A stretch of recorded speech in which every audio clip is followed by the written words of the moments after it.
Alors, bonsoir. Nous espérons que vous allez bien, vous vous portez bien. Nous aussi, nous nous portons bien. Nous avons parlé de l'addition normale précédemment.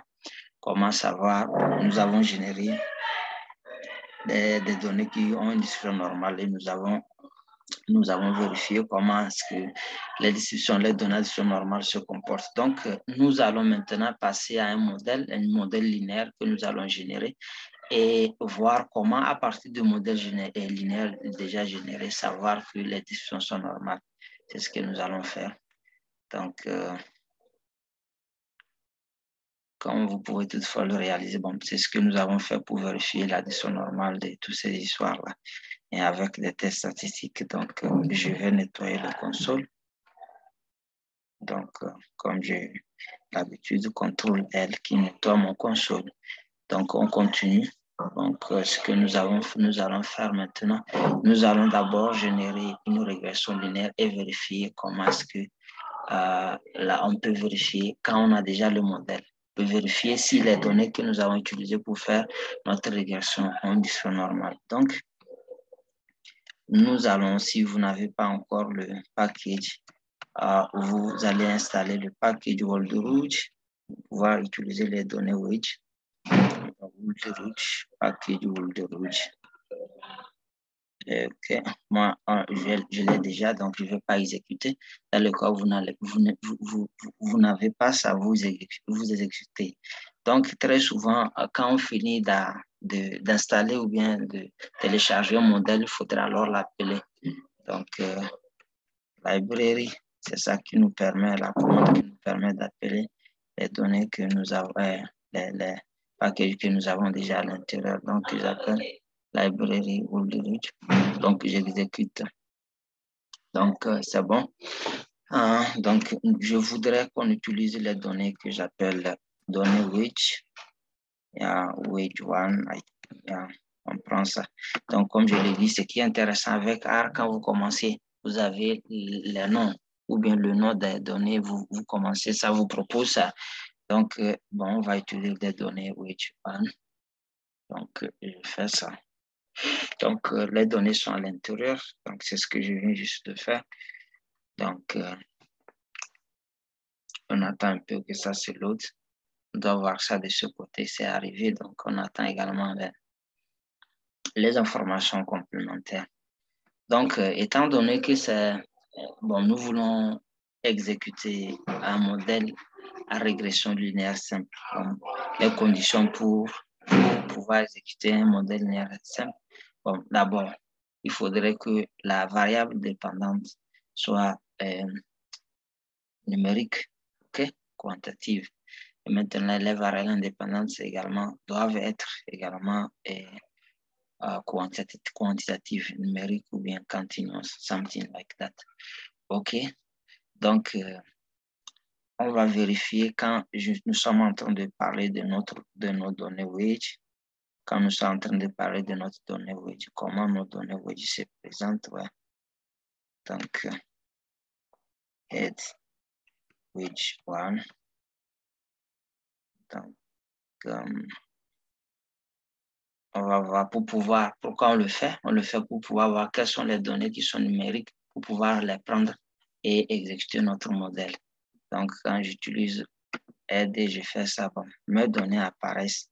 Bon, donc, je vois par exemple que la variable wedge ici, par exemple, c'est une variable numérique.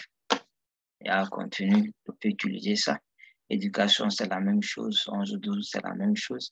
Expérience, c'est la même chose. Donc, je peux utiliser les trois premières variables pour pouvoir faire ma régression linéaire, par exemple. OK? Donc, ici, par exemple, nous allons appeler ça régression linéaire. OK, on va appeler ça régression linéaire.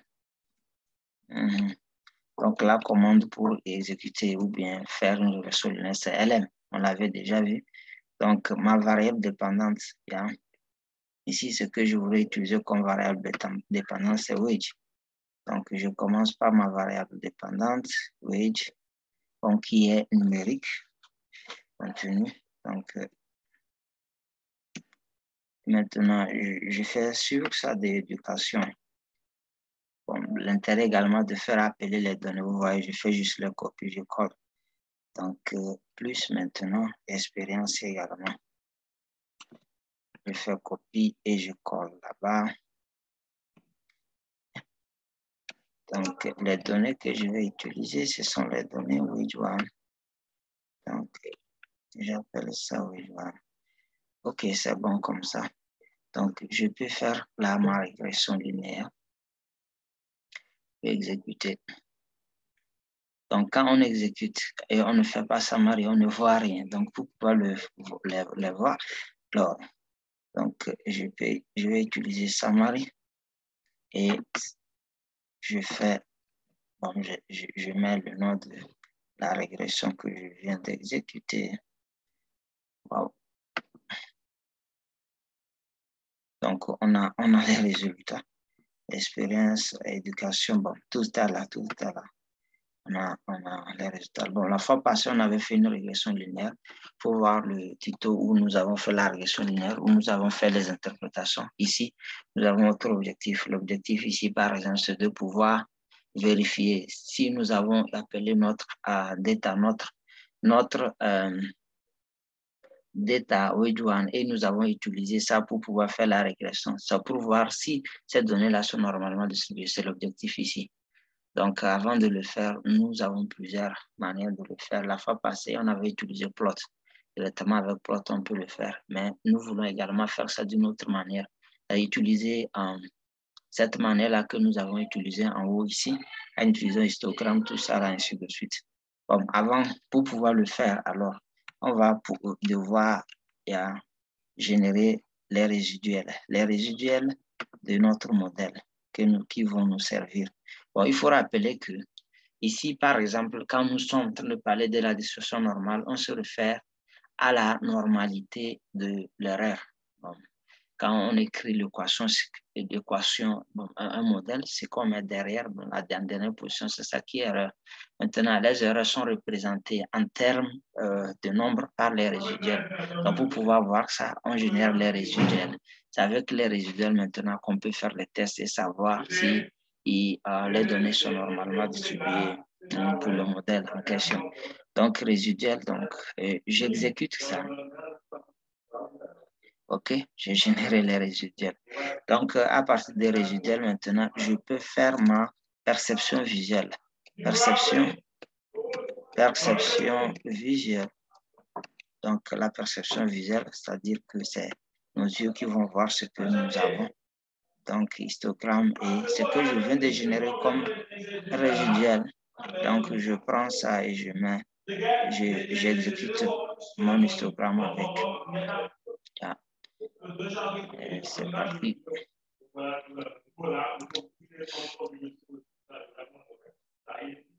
OK. Vous voyez ici, par exemple, avec les résiduels, vous voyez ce que ça me donne. Cette description. Bon, pour ceux qui ont déjà suivi la vidéo précédente, vous comprenez que ce n'est pas une description du tout normale. Ce qui est à gauche n'est pas également ce qui est à droite. Vous voyez ici, là, il y a beaucoup de choses là et nous avons des choses comme ça. Grand et après, il n'y a pas une distribution normale. Il n'y a pas une distribution normale ici. Donc, nos données n'ont pas une distribution normale. Il y a les données que nous avons utilisées pour faire notre régression normale n'ont pas une distribution normale. Donc, on continue. Bon, on va utiliser QQ-norm et QQ-line qui vont venir confirmer ce que nous sommes en train de dire. QQ-norm. Donc, QQ-norm, bon, j'ouvre les parenthèses et je mets là. Donc, j'exécute également la commande QQ-norm. Vous voyez? Donc, QQ-line vient vraiment nous aider avec la ligne de la régression. Nous allons comprendre que vraiment, ça ne va pas. Donc, je fais juste la copie et je reprends ça, mais en changeant norme par line. Norme par line. Et maintenant, je veux également avoir une couleur qui va nous permettre de vraiment voir la différence. Donc, LWD égale également 4. Donc, on va exécuter QQ-line. Voilà, vous voyez. QQ-line vient nous aider vraiment. OK, on a une discipline normale dans ce cas. Si, par exemple, tout ce qui est de part et d'autre de la ligne sont les mêmes. Vous voyez ici, nous avons des choses comme ça. Ici, vraiment, on a quelque chose qui a dérapé là. Donc, bon, ces données-là n'ont pas une distribution normale. Donc, nous venons de voir ça par graphique, comment ça se passe, les choses se passent ici. Il y a, comme nous avons fait précédemment, par histogramme et comment l'appelle-t-on, norme. Bon, vous pouvez voir la différence maintenant qu'il y a avec ce que nous avons fait précédemment. Bah, il y a vraiment une grande différence.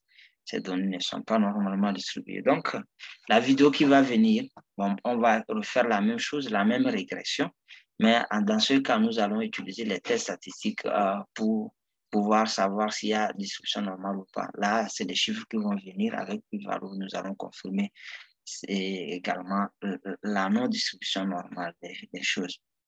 Donc, restez scotché. La vidéo juste qui va venir après cette vidéo, comme ces vidéos sont numérotées après cette vidéo, c'est celle-là qui vient également avec des tests statistiques pour confirmer qu'il n'y a pas une distribution normale. Merci beaucoup. Nous espérons que cette vidéo va vous aider pour la compréhension de ce qu'on appelle distribution normale, parce que c'est très important. Dans presque tous les tests, nous avons cette condition-là, les données doivent être normalement distribuées. Il y a le t-test, par exemple, pour pouvoir également exécuter un probit ou bien une régression linéaire simple.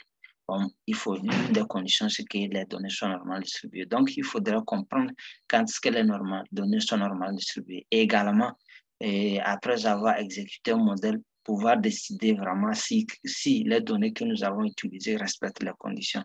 Merci beaucoup. Bon, on se voit dans la vidéo prochaine tout à l'heure. Donc, voilà notre adresse email si vous voulez d'une manière ou d'une autre nous contacter pour des formations. Je dis bien des formations non seulement pour Start also, Python, bon, les bases, DE, bon, ce que vous voulez vraiment connaître. Je ne dis pas de la connaissance légère, bon, où les gens remplissent en ligne, la connaissance profonde de ODK de Kobo. Vous pouvez toutefois nous contacter. Merci.